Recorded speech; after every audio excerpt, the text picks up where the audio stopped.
that I mentioned prior, and the Dragon SpaceX with that call from LD. You are go to step into 5.100 launch scrub. 5.100 launch scrub. That's in work. As with everything else, we are prepared for all scenarios, including, unfortunately, as we've seen tonight, a scrub. So the teams are now stepping into those procedures. That's right. Again, it was the teams were tracking a ground issue with TTEB. That's the ignition fluid that actually sparks with the oxidizer and allows the engines to fire. The teams were tracking this issue, and so we're in a nominal scrub configuration. We'll start to see sort of a sequence of reversing some of the milestones we've been tracking as part of this countdown until the crew access arm swings back to the side hatch, and so the crew can egress the vehicle as part of a nominal launch scrub.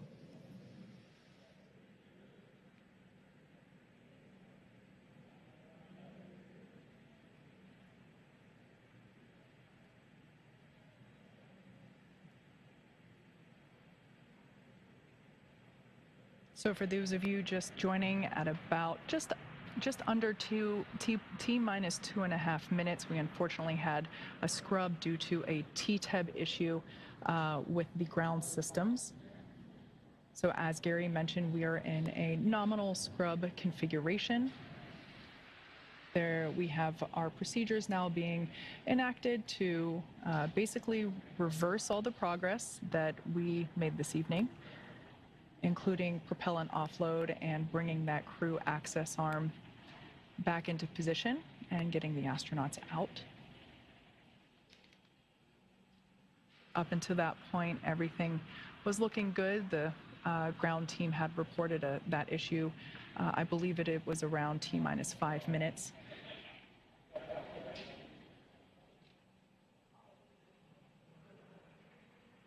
At this point in time, the launch escape system is still armed,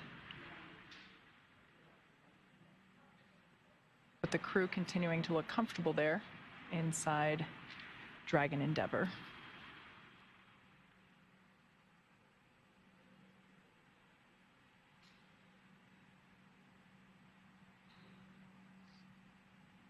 And Dragon, LD on countdown 1. At this time, our offloads are underway.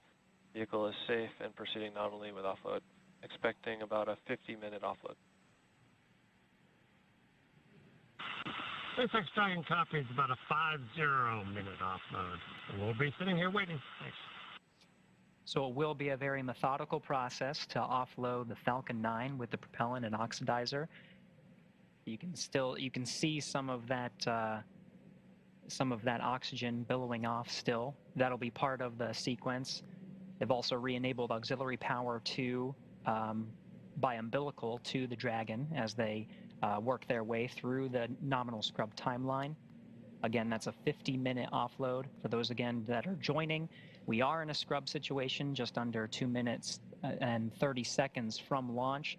Teams declared a scrub due to tracking a ground issue with TTEB. This is the ignition fluid that's used for the first and second stages that ignites the oxidizer for igniting the engines themselves to lift Dragon and into space.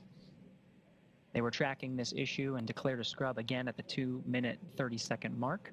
So we're going through a nominal scrub with a 50-minute fuel offload.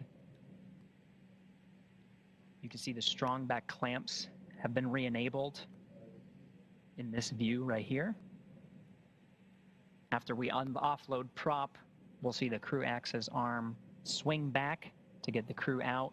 In the meantime, the launch escape system, which enables the Super Dracos to fire should there be any anomaly with the Falcon 9 during the offload procedure. The crew does have the ability to perform a pad abort. Right now, the ground teams are tracking no issues, everything going according to plan for a nominal scrub.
All right, for those who are just joining, as a reminder, we are in a scrub at just under 2 minutes, 30 seconds from launch. The ground teams declared a scrub as they were tracking a ground issue with the TTEB ignition fluid, and as a precaution made a scrub for today's launch as we were counting down to T0. Now we're working our way through nominal scrub procedures, which include offloading the fuel and oxidizer that are loaded on the Falcon 9 right now. You can see we made our way through the countdown to a strong back retract that has been put back into place, and the clamps just under the trunk of Dragon are now in their configuration that they were prior to that part of the countdown. And Kate, we're making our way through offloading that Falcon 9. That's right. In total, that prop offload is expected to take 50 minutes, 50. So unfortunately, at this point in time, there's not a whole lot that the crew there can do except patiently wait. I could imagine that they might be a little sad as of because otherwise they would be in space at this point, effectively. But right now, as you can see, they are just sitting back and relaxing as the Falcon 9 teams on the ground continue to keep them updated. As Gary said, this is a nominal scrub procedure or configuration. We have procedures listing out every step of this. So right now we are basically unfueling Falcon 9 from both the first and second stages, as Falcon 9 was nearly fully loaded at the time of the scrub. So as this continues, we will see some puffs of white clouds like you just saw there live, as that detanking effectively is underway. We will also see the crew access arm go back into the service position.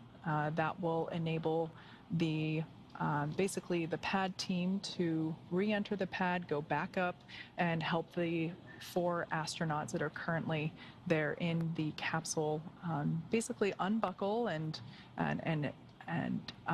get out of the capsule and make their way back down to the ground. And it is going to be a methodical process. Like you said, Kate, through the fueling that began at T-minus 35 minutes, we made our way quite a bit through the timeline, and those tanks were pretty full. So the ground teams estimated a 50-minute offload of that fuel. In the meantime, the Crew-6 astronauts are in a passive state. They'll be tracking the fuel offloading process and listening to the communications from the ground teams, giving them status updates along the way. But we are in a nominal configuration. In the meantime, they've taken the Dragon Falcon 9 off of internal power and re-enabled auxiliary power back into the vehicle as they continue to go through this process. And like you said, Kate, it'll be a little bit, and then we'll see that crew access arm swing back, and they'll re-access the side hatch. If you were following along on our coverage, they walk down the crew access arm and enter the Dragon through that side hatch. They'll be exiting the same way. In the meantime, through this whole process, the crew and the Dragon itself will remain with the LES, the Launch Escape System, armed. So if in any event something were to happen as part of the offloading process, they'll be able to escape using the Super Draco engines, the 8 Super Dracos that are on the Dragon. It'll be a pad abort over into the Atlantic Ocean. But for now, all the ground teams are tracking that everything is nominal. The fuel offload is going as planned as part of a normal scrub, and we're just continuing to follow along. That's right. And one thing I want to mention, although this is not what we had hoped to happen today, and while we said that this is a nominal abort configuration, technically the crew and the launch teams have already practiced this very similar scenario. On Thursday, February 23rd, the integrated launch operations teams, along with the astronauts, performed a full dry dress rehearsal, which basically means a total dress rehearsal, including suit up, transporting to the pad, going up the elevators in the crew tower, down the crew access arm, and ingressing into the capsule, and basically doing a full rehearsal of launch day as if it were real, but no no propellant involved. So that's why it's called a dry dress rehearsal, because there was no propellant involved. So technically, this is very similar to what they would have done on Thursday in terms of simulating that scrub and basically having the teams go back up into the crew tower and retrieve the astronauts from the capsule. So at this point in time, we are following along with the procedures for this unfortunate scrub, but everything continues to track nominally for this activity.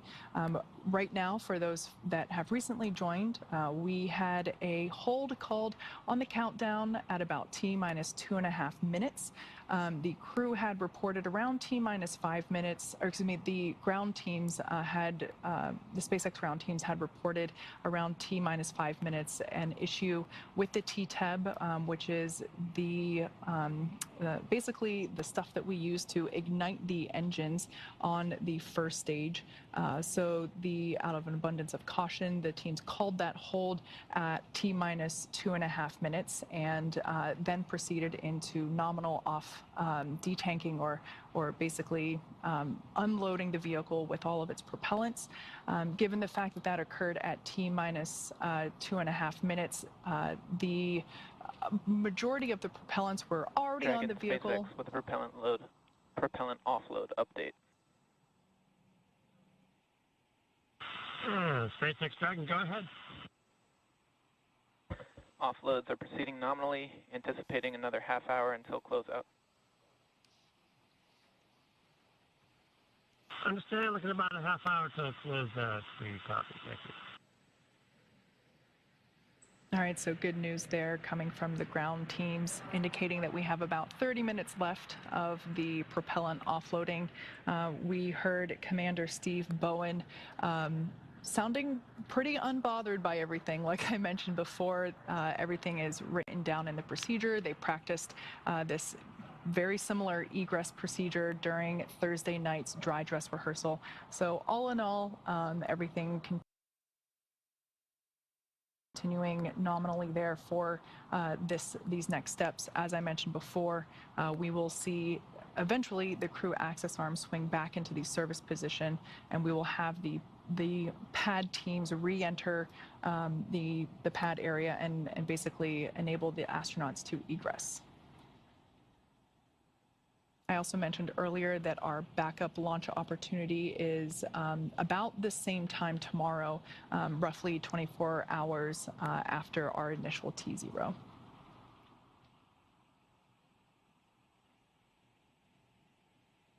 Due to the fact that we were launching the crew that you see there on the right-hand side of your screen, they were headed to the International Space Station. As such, that is down to the very second in terms of catching up to the International Space Station when launching from Kennedy Space Center. So when it comes to crew launches, there's only one shot. And so therefore, due to that scrub that was called at T-minus 2.5 minutes, that was our only opportunity to launch today.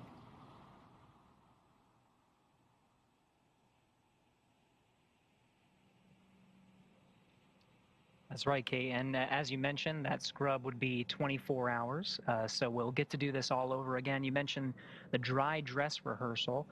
With a nominal offload of the fuel for this particular scrub, this is almost like a wet dress rehearsal, just taking it one step further. As you mentioned, for the dry dress, they did everything that we saw today, driving out to the pad, going up the elevators, and making their way into the vehicle, buckling up. The seats rotated, and they made their way far into the countdown, but before they started fueling the vehicle. Now they fueled the vehicle prior to launch, and again, we're following a scrub that occurred at about 2 minutes and 30 seconds prior to the T0 time.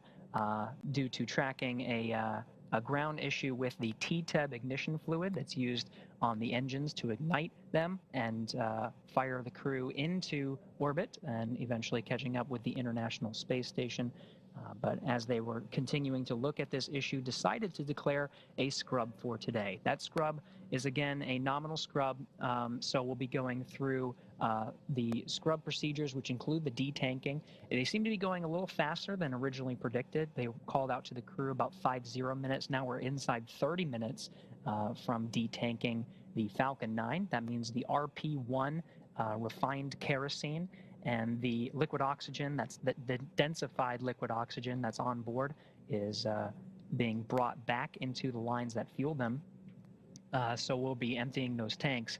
You can still see some of the oxygen, some of the gaseous oxygen billowing off the Falcon 9 rocket itself. So there is a little bit of fuel in there. You're seeing some of the puffs that are part of the detanking process. In the meantime, just a reminder that that launch escape system is armed through the whole thing just to keep the crew safe. But you see, for the crew themselves, it's a very passive experience to launch Scrub. All of these commands being issued by the teams on the ground. They'll continue to wait until and get status updates from the ground teams. Right now, they are connected by umbilical. We did hear that as part of the normal countdown, the Falcon 9 transferred to internal power, but they re-enabled auxiliary power back into the vehicle. So through the detanking process, we're getting power from the ground and not relying on the batteries inside the vehicles, so we can continue to work through this process. Again, Steve Bowen, Woody Hoburg, Sultan Al Neyadi, and Andrey Fedyaev on board. Crew Dragon Endeavour now passively waiting for the scrub process, detaking fuel first. This is going to be one of the lengthier processes before the crew access arm swings back and allows the crew to egress or exit the Dragon vehicle and get back on the ground. We'll do the same thing again in about 24 hours.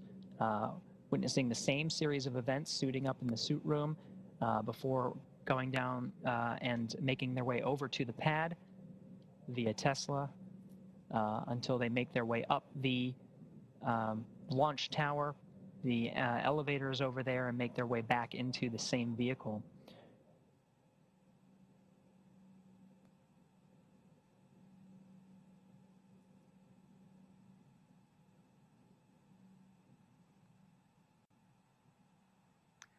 We'll continue to follow along and give you updates as we hear them. Right now, really it's just the detanking process, which is quite a lengthy process, so we'll continue to keep you updated there. That is still underway. That's one of the longer events that occur as part of a normal scrub.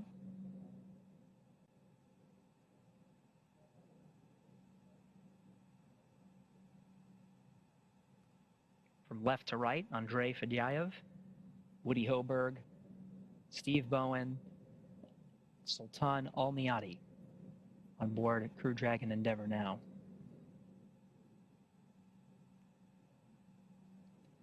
Now we'll continue to follow along through this process, but from here over in Hawthorne, we're now going to toss it back over to the Kennedy Space Center, where again we scrubbed at about 2 minutes 30 seconds to take us through and continue to give us updates along the scrub process. Daryl. All right, thanks so much, Gary. Back here at the Kennedy Space Center in Florida. I'm Daryl Nail, and I'm with Crew 3 Commander, NASA astronaut Raja Chari.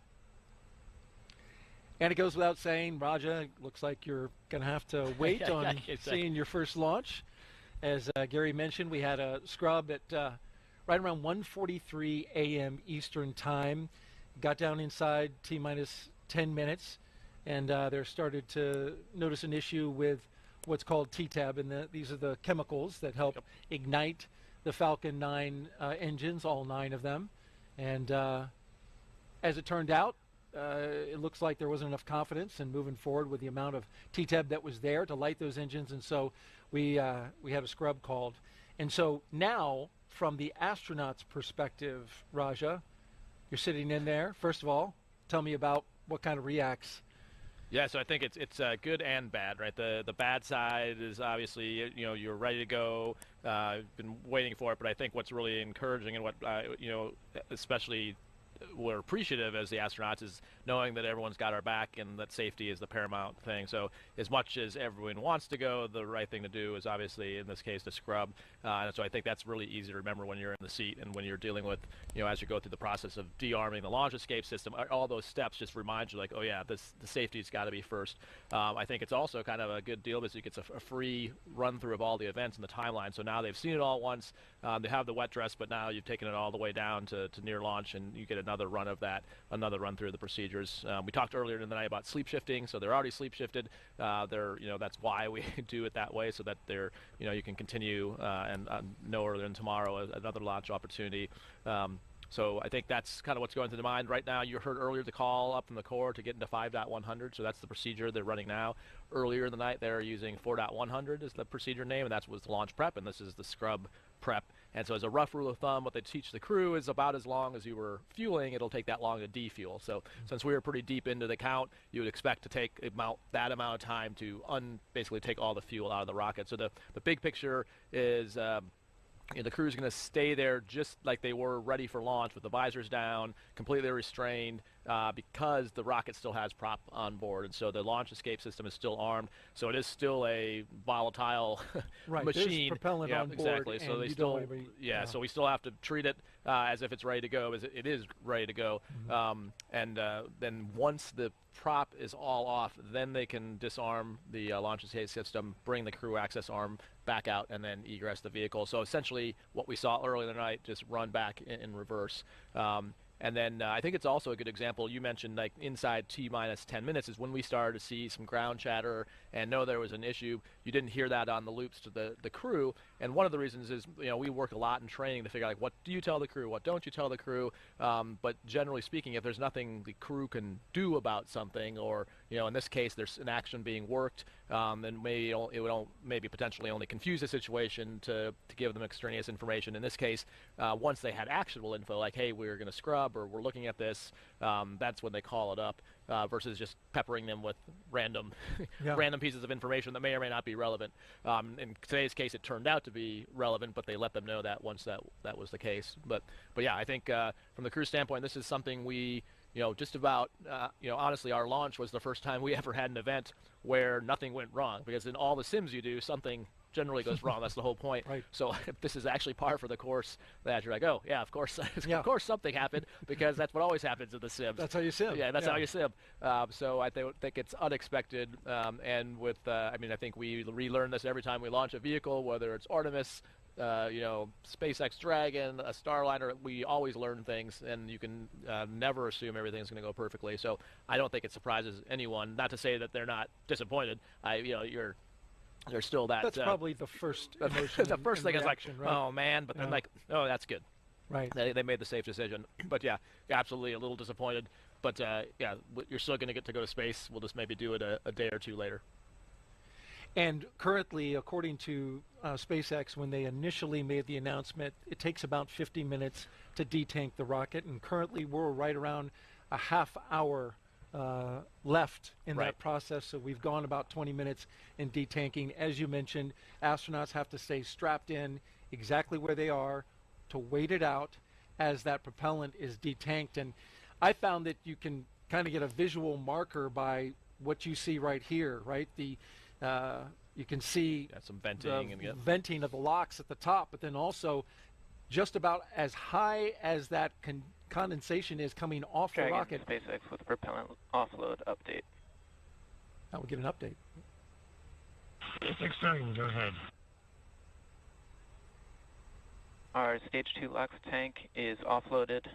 We're still tracking about another 25 to 30 minutes here. Last estimate may have been a little low. SpaceX Dragon copies. Thank you for the update.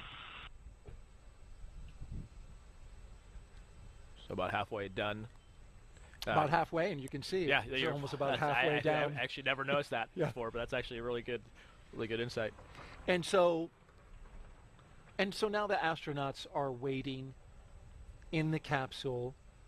SpaceX is looking at, and will look at after this procedure is complete, what's going on with the hardware.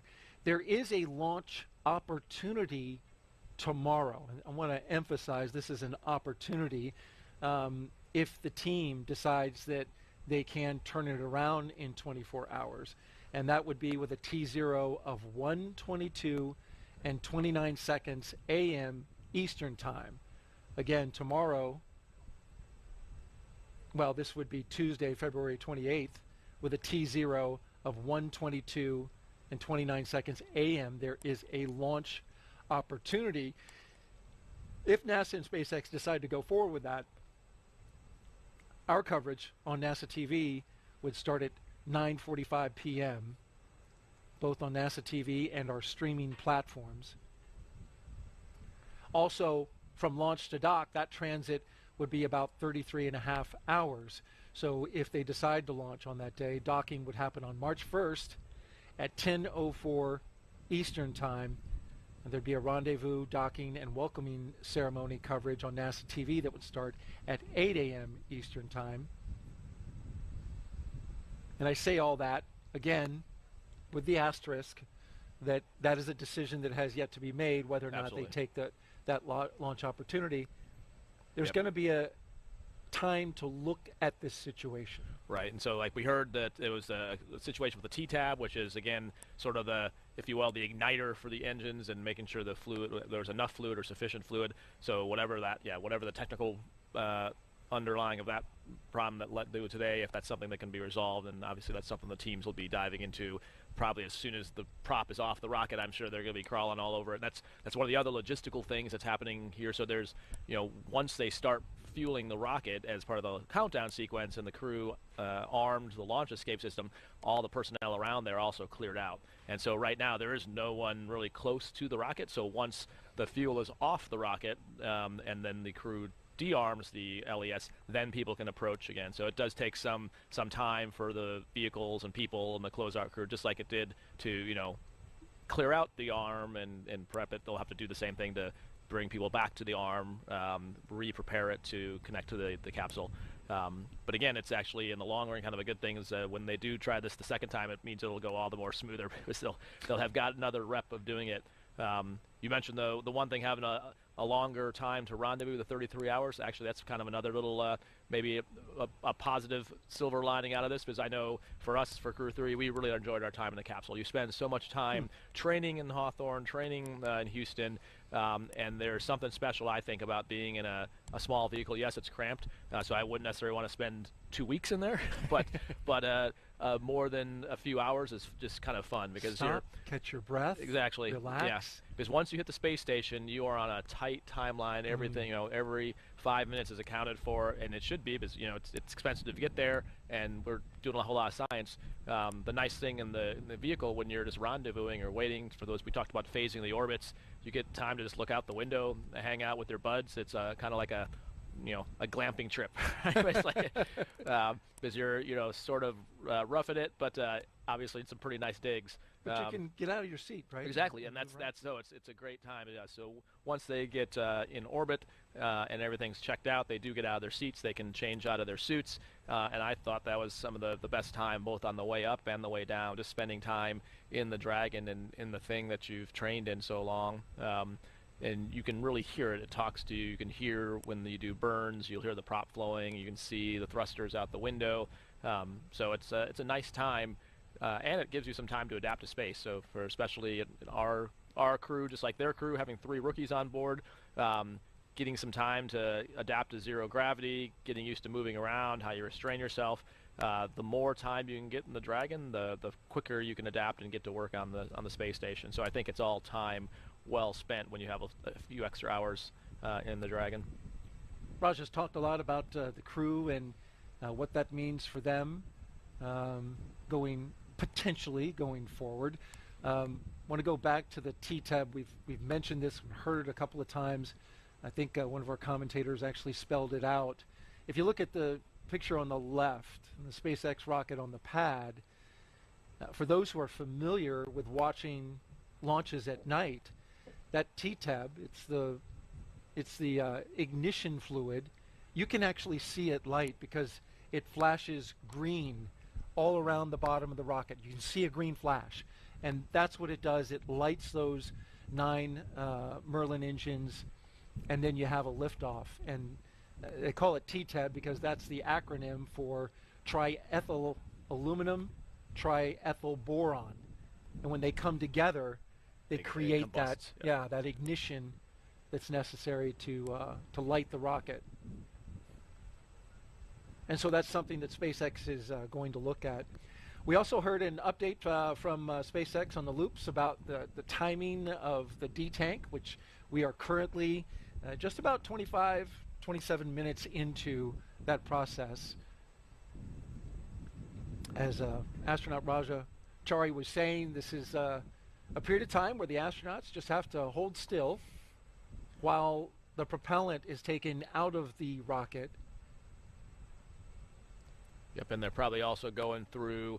So we're always trying to think what if. That's always what's going through our mind. So right now they're probably thinking through.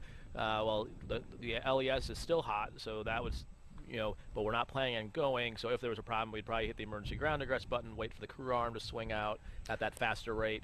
Well, crew arm, sorry. attached, yep, right? So but you would still want to, if you had to get out quickly, do the emergency ground egress. Make sure the LES is disarmed before you get out of your seats.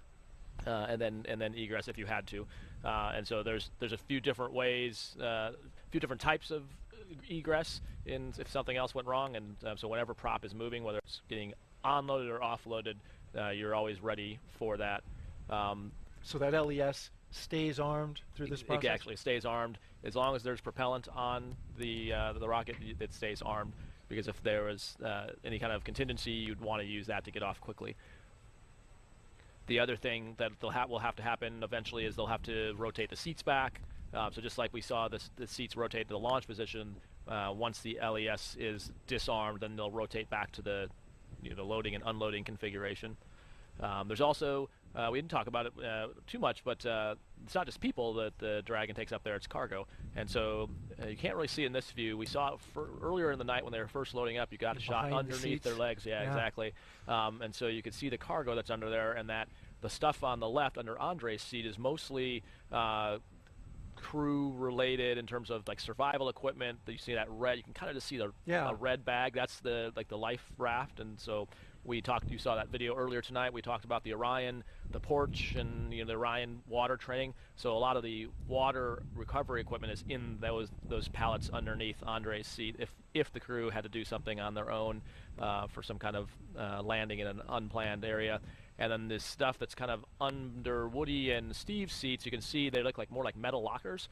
And so those positions actually have power. So under Andrei and Sultan's seats, there's no power to those locations, those cargo locations, but the ones under Woody and Steve, they actually have power, which means you can cool or heat things. But generally, when you're talking about science, going up and back from the station, oftentimes you need to keep stuff frozen or temperature controlled. And so those, usually probably the more valuable, I shouldn't valuable, but like the more time critical stuff is in those. And so more than likely when they offload the crew, probably won't be on camera anymore, but they'll probably also go in and either take some of that stuff out if there's anything that has to be chilled or temperature controlled to make sure it's still in a good state. And then when you dock with the station, those are some of the first things that come off to make sure that they get into the right. SpaceX with propellant offload update. SpaceX Dragon, go ahead. Offloads are proceeding nominally, expecting another 15-20 minutes here. SpaceX Dragon, copy, thank you.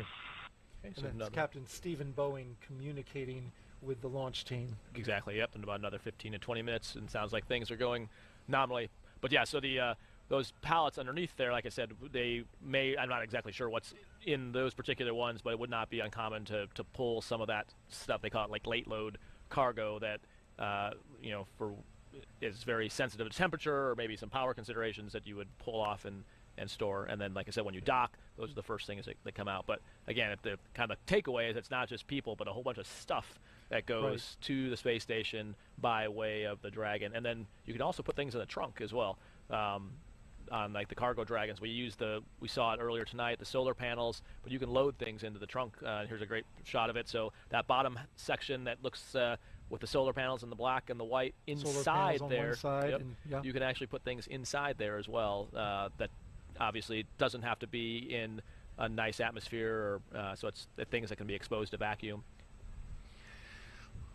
All right, good stuff. NASA astronaut Raja Chari keeping us informed and updated on what the astronauts are going through and what it means for the cargo on board.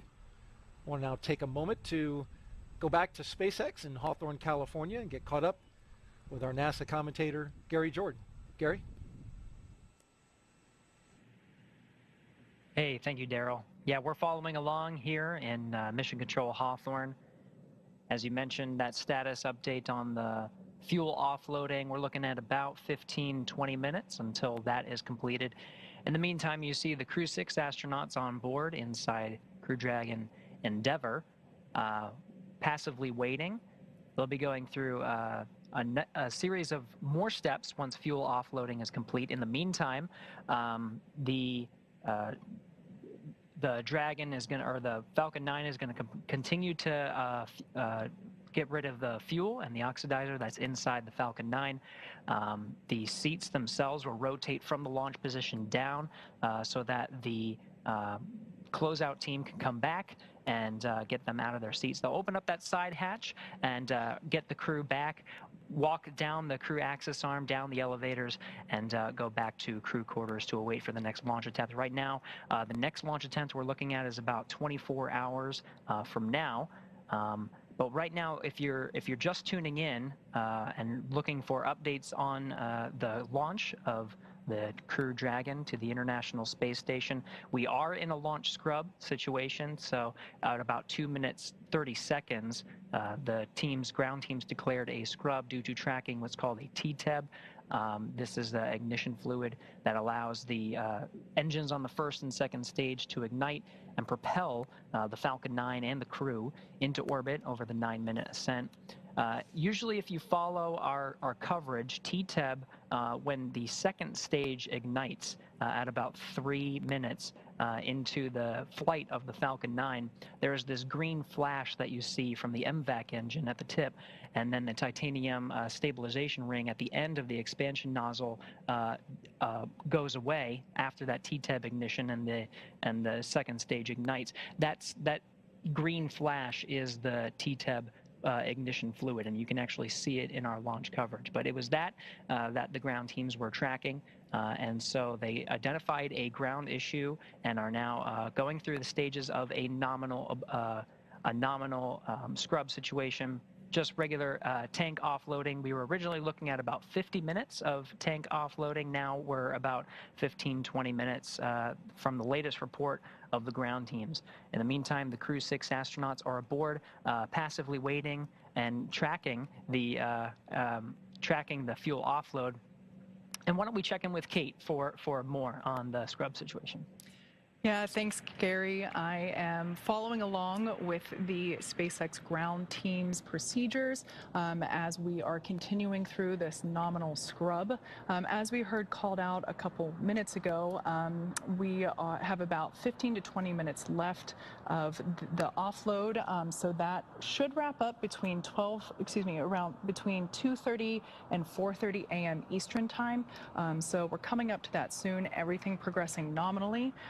Looking at the current levels, I'm expecting a call out to occur any minute now, indicating that all RP1 has been detanked from the second stage. So liquid oxygen detanking has already completed from the second stage.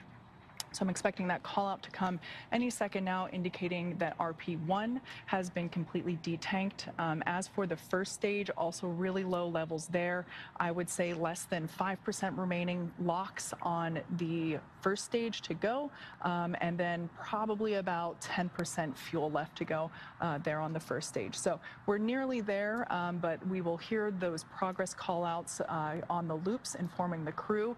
As you can see there on the right-hand side of your screen, they remain comfortable in their seats, visors down, seats rotated back.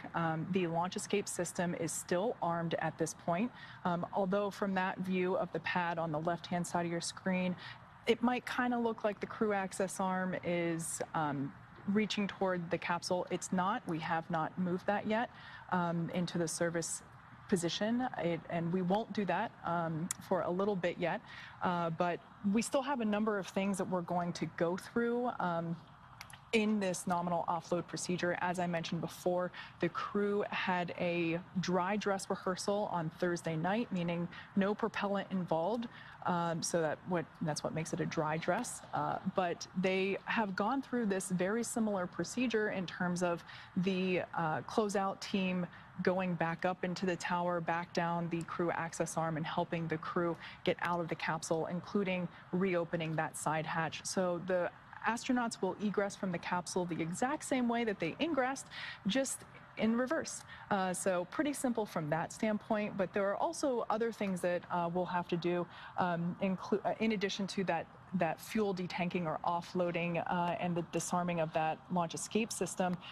We will also check with the hypergol sensors, those hypergolic fluids, monomethylhydrazine and nitrogen tetroxide, that MMH and NTO. Those are the fuels that are used to power Dragon when it's in orbit, and they are toxic to humans to breathe. So we will engage those sensors and make sure that there's a zero, that there's no presence of those propellants prior to allowing the closeout team return to the White Room. We'll also make sure that the closeout crew themselves are prepared and ready to re-enter the BDA, or blast danger area.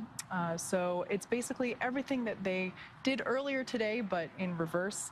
And then another thing that we will also do is we will release the range assets. So of course, all of that all of that sea and airspace that we had closed off in preparation for launch. After that launch escape system is disabled, we'll be able to basically release or free up all of those range assets that are still currently locked down, just in case a launch abort, a Dragon abort, a pad abort in this case, would be triggered.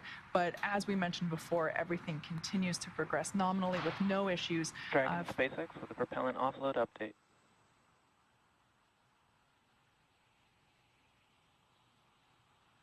SpaceX Dragon, go ahead. At this time, we have RP1 in locks off of stage 2, expecting just another 5 minutes or so here until we are fully offloaded. SpaceX Dragon copy, thank you.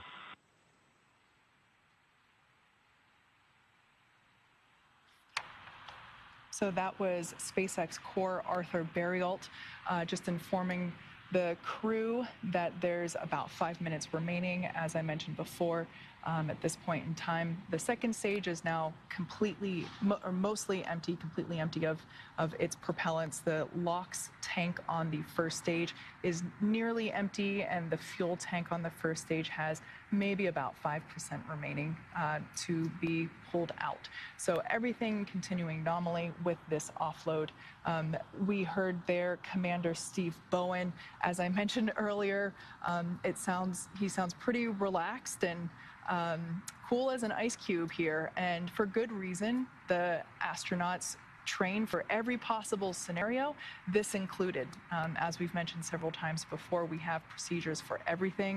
I am following along with this scrub procedure, and everything continues to go as planned, which is kind of funny to say for an event that we obviously didn't want to happen tonight, but as John Innsbrucker reminded me a little bit ago, the Mercury flight director said back in the early days of the space program, it's better to be on the ground wishing you were flying than to be flying wishing you were on the ground. So this is a good example of the system doing exactly what it was supposed to do. In the case of off-nominal TTEB readings, there was a scrub called at about 2 minutes and 30 seconds prior to liftoff, and that was an issue that the crew had that the ground teams had informed the crew of around T-minus 5 minutes, had indicated that they would need a couple more minutes to troubleshoot the problem, and ultimately called that scrub at T-minus 2 minutes and 30 seconds. So at this point in time, the crew remains in their chairs, Unfortunately, not a whole lot for them to do other than continue to monitor using their crew displays, continue to monitor the progress of the propellant offloading and the overall vehicle health. But as I mentioned before, the commander's tone of voice indicates that everyone is, I'm sure, disappointed that they didn't get to go to space today, but unbothered or not worried about what we're walking through, as we have practiced a similar scenario very recently with that dry dress rehearsal just this past Thursday evening. So after we fully detank the vehicle, we will be able to disarm the launch escape system and then bring that crew access arm, which a great shot there on the left-hand side of your screen of it stowed away. We will basically rotate it back into its service position, and the close-out team will, I guess it will be the opposite, more of like a close-in team. They will return to the pad and go back up to the side hatch, reopen it, and help the astronauts out of their seats. That's right, Kate.